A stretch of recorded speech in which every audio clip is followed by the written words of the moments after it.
One of the unique things we have here with the closeness that our three programs, culinary, baking, and hospitality, all have together is that, one, it gives our students opportunities to double major. The culinary, the hospitality, and the baking all work together very seamlessly.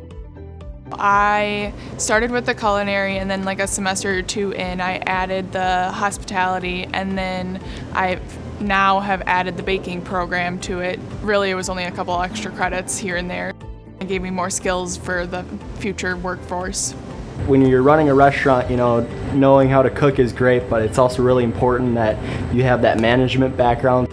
Even though that you're just in culinary, they still want you to exposure kind of to everything. A student that's in any of those three programs will be taking the same gen ed courses, as well as a number of the same core classes.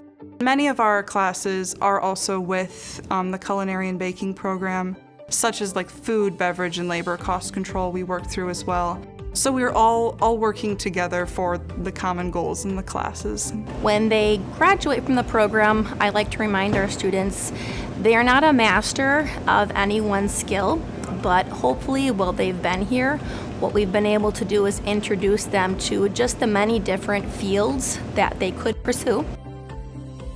I find it very beneficial, especially at Fox Valley Tech, because you build a very good foundation there, like things to build on throughout your career. And the biggest thing that I look for is just willingness, open-mindedness to learn things a different way, to work with the team, understanding that what we do every day is bigger than one person.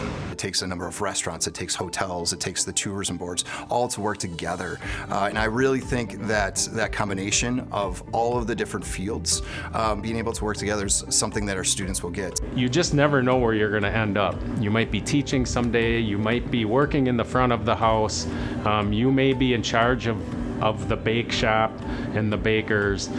So I try to have students think about the big picture and not get so narrow-minded with just one specific aspect of our industry.